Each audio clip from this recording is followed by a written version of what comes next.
First off, I'm assuming nothing on Taylor, but if you have something, and then second off, after she goes down, obviously that can be something that can be deflating for a team, or it can, everybody can step up and kind of join together. You guys obviously joined together and pulled out a big win. Just what did you like about your team's response to that?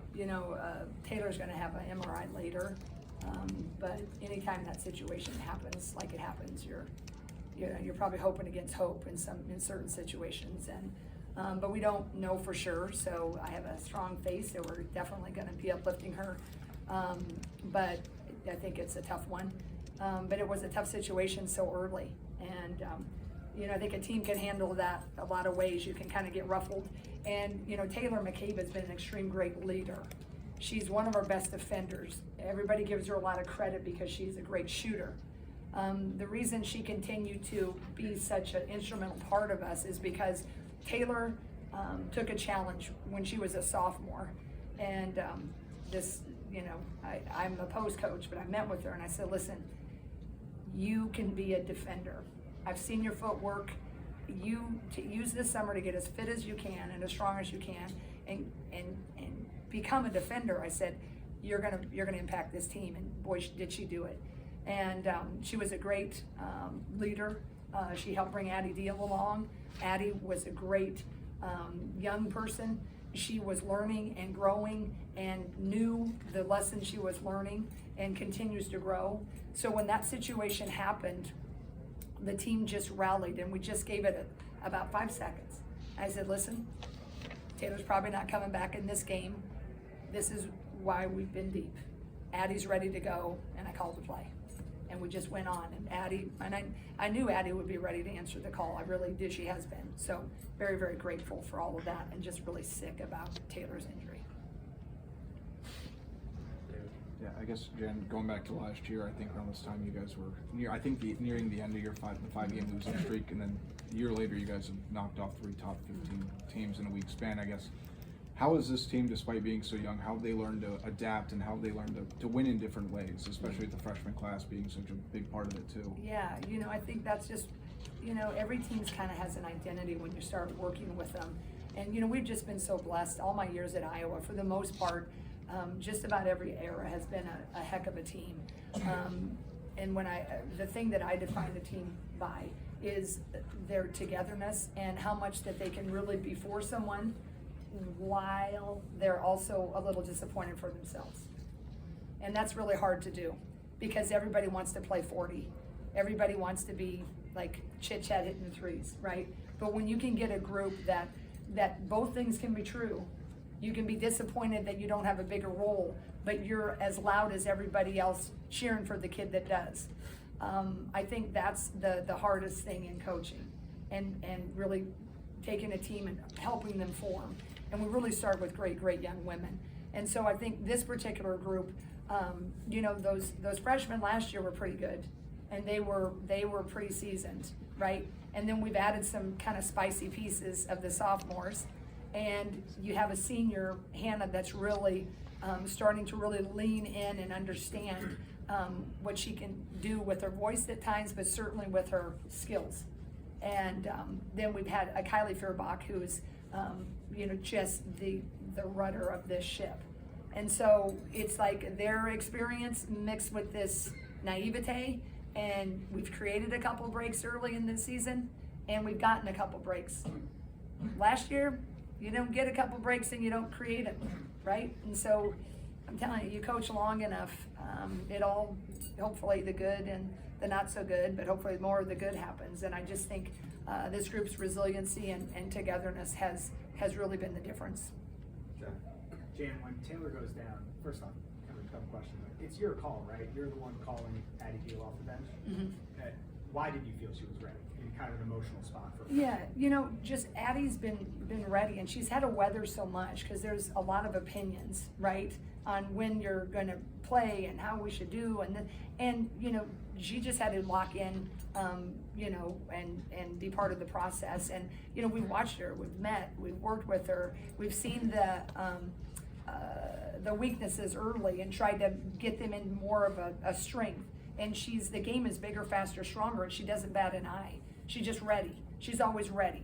She's ready. She's ready. She's been ready, you know, anytime they wanted me to play before I got it, right? Just that eagerness. And I just think that's, yeah, I've always been very confident in Addie. And, but I also knew that this game goes big and fast and strong. And our culture is our culture, and they pass the baton and they learn and they grow. And if you're open and you're willing to just be ready, boy, the process can be really, really great. So, Addie's been, you know, really, this last month has been really, really, I think the steps have been great. So yeah, there was no question about that. In the wake of what happened in the last 3 minutes in Maryland, there was a stretch of 25 minutes today that they didn't have I mean, their longest run was 3-0. I mean, they didn't put together any kind of string at all. She would have told me that. That made me feel a little better. Okay. how do you explain, you know, Yeah. your stopping ability? Yeah, today? you know, I just think that, you know, I like our game plan. I like our attention to detail. I like what we try to do defensively. And I think you know, we've been asked about our defensive emphasis. You got to kind of look at your teams and what you have. And last year, you know, when I, you know, took the baton right from Lisa, I thought we were a little longer, and I knew we could be a little better. And our staff thought so too. And you know, Sean Sullivan, he's been to different places and been with us at the beginning. So it was fun to kind of game plan and look at different things that we hadn't done. And I just thought, you know, we have the speed this year to be able to do some of that. I thought Kylie, I think, held Cambridge to 7 points in the first half. She's really disappointed she ended up with 30, but that kid, I've seen that kid end up with 44, and you know, she didn't have a great first half. And if you can just kind of stifle a really key a little bit in the first half, you've done a lot of the job.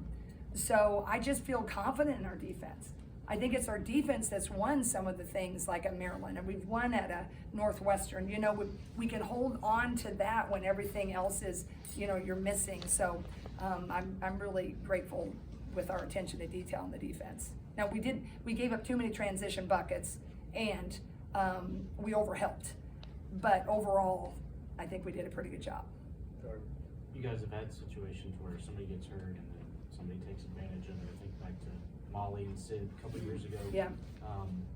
Given that Addie's role is likely going to increase moving forward, just what about the confidence of her and just the ability to handle that increased role while also, you know, not feeling the pressure that, you know, she has to. Yeah, I think, I mean, you just gotta hope that, you know, you've prepared step by step in June for these moments.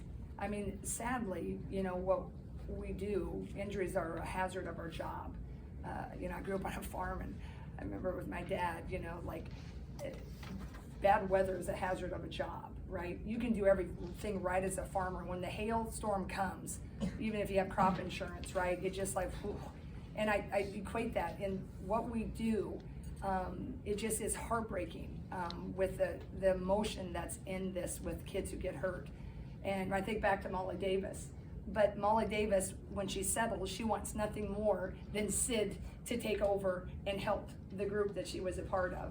And so I think it starts with pretty quality players, with pretty quality families. And we're not the only one. There's a lot of great, you know, programs that do it. But I just think that's, you have to be ready for. And I think Addie is, and hopefully the other kids on the bench, like, we may have foul trouble now. The bench got shorter with a really key cog in our wheel. And that is gonna hurt us. I mean, it's great that, yes, I'm so thankful we have Addie Deal, but I mean, Taylor McCabe just shot 50% against the Maryland defense. So this thing that's been running really well, you know, I'm so excited, but I feel, you know, so sick for Taylor, but I also know that's a key cog out of our wheel. But I believe in the other kids that are gonna find ways. Ethan, when Kitts is out, it's one thing to know you're gonna have a bit of a size advantage down low, and it's another thing to actually kind of take advantage of that. Plus 18 in the rebounding battle, 42-14 in the paint. What allowed Ava, Hannah, Layla to take advantage of that today? Well, I thought even with Kitts that we could probably take advantage if we were, you know, on it. And really, the words I used with the team before, I wanted to be clear and clean with our offensive decisions. How many turnovers we ended up with? Still 15. 2 or 3 more than I remember, some not real smart ones. But Kitts isn't a post. She's a facing right? And so I felt like, I mean, and a freshman now, they would rather had her, right? That's who's starting. But I felt like nothing changed with that game plan. I mean, I was more worried about we had to stop three. You know, three is a really good outside shooter and penetrator. And Hannah's got a guarder out there, handsy, all of a sudden now we got to take our cog out of the wheel. So usually when you win a game like this, the wrong person gets a couple fouls, and I think three got fouls in that first half, because she was probably trying to have to start, defend Hannah. So I just thought that we could try, but that number 12 was pretty tall in there. But once Ava kind of settled, she went fast a little bit at the beginning. And I told Ava, I thought that was just a lot of great growth. Sometimes a kid can let a travel or two kind of put you on her heels, but she just went to work and, she went 9 for 11. Jan, Hannah comes away with a double-double today and completes what was a very successful week for her individually, being recognized by the Associated Press and Basketball Writers Association and so forth. What do you attribute to her recent string of individual excellence? I think she was nostalgic about being a senior and feeling a little bit of the pressure. And like Kimberly was a senior, and we got a new group, and missing what was, but in a good way, right? And now you got a lot of new kids, and then feeling that pressure, I got to carry it. And I thought heading into that end of the non-conference, I saw a little shift, and then she had a tougher game at Northwestern. But I told her after the game, I'd not a few times I'd been as proud of her. She willed us in huddles. As frustrated because she shot really poorly, but you could just see a senior that was really had taken another step and said, everybody get on. And I think she's doing that with her play. And even if she's not always the most consistent, like, oh, she missed this, she's gonna get it back another way. And she's forward thinking and she's enjoying the rest of the ride. And that's where you need her to be, because that's what's lifting everybody else up. And it's also, I'm just thrilled for her because she's really having a really great stretch right now. The 15 turnovers that you were mentioning, that's the second fewest that a team has had against Ohio State this season. Yeah. Just how did you feel like you guys handled not only the press, but the pressure that they do even in the half court? Well, I thought the ones that we did have out of that 15, there was about 3 that we just want to rewind, right? And so those are annoying, but they're also like, kind of like, duh, right? So we can take that down to 12, right? Which is those, and then there's a couple where we forced it and we didn't need to. But I think we handled the press really well. That's when I think it was 8-2, right? I mean, you could kind of feel they were going and ready. And then we started to remember, yeah, we can look over the top. Yeah, we're going to hit Ava and we're going to slice, right? Okay, and you could see us kind of recalculate. So I think that against a pressing team, I'm okay with 15. I just thought it could have been even a little bit lower. But I thought handling the pressure was really huge today. How do you combine the success of star transfer players as well as players that you've developed as freshmen and sophomores now, just as quickly as you have this season, to become such a dominant team when no one really expected it preseason? Yeah, I just think again it's their mentality and why they chose to come here. I'm just trying to stay a college program, man. I mean, it's just weird, and when everybody can transfer and everybody wants to play, and it's just like it can kind of get out of hand, but we just try to say, hey, we would love you to be a part of it. And if you sometimes you have to sit a couple of years.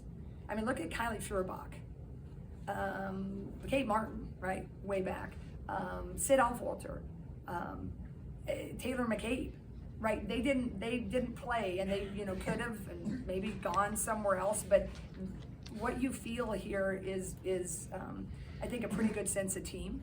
And I think number one, they came here wanting to be a part of that. And then I think that they really end up really loving each other as teammates. I mean, they went out, it was Tegan's birthday yesterday, and they had a surprise party for her at some pottery thing. I mean, it's just fun things that, you don't have anything to do with as a coach, right?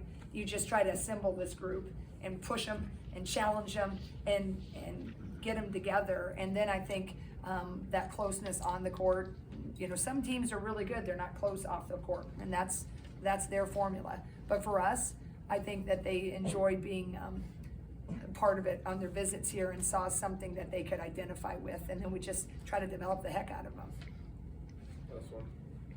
Sorry, Coach, down here. Yeah. Coming off of 2 big wins, but knowing you've got a road trip coming up with another, I mean, we're in the heart of Big Ten basketball. Yeah. Yeah. How do you quickly kind of shift that bench mentality to some of them are now going to have a bigger role with, you know, Taylor potentially being out for a Yeah. little bit, Yeah. or a lot bit, you know? Yeah, well, I think, I'm sorry, I cut you No, off. no, you're good. Yeah, I think, you know, tomorrow we gotta kinda, you know, right now, my staff's probably starting to watch the film, and I will, I'll get familiar with USC, and then I'll watch this film again. But I think tomorrow's a really big day to start to really look at matchups, and then get in a situation where you're looking at like, okay, these guys are now gonna be the backups for this kid, and knowing when we need shooting and when we need size. So tomorrow will be pretty big, strategy-wise. But the hardest thing about tomorrow is getting used to it emotionally. And that's the hardest thing. When you gotta see one of the fallen, right, that's, you know, that's usually the bigger situation is, you know, it's delicate. And so we'll do a little bit probably of all kind of, you know, depending on the news, but I'm certainly she won't be ready for the trip at the very best. So we'll turn it pretty quickly, but again, you know, people have, you know, been knowing their roles, and now, you know, they're just the next person in philosophy. So hopefully we'll be able to do that. All right, hey, thanks so much for coming.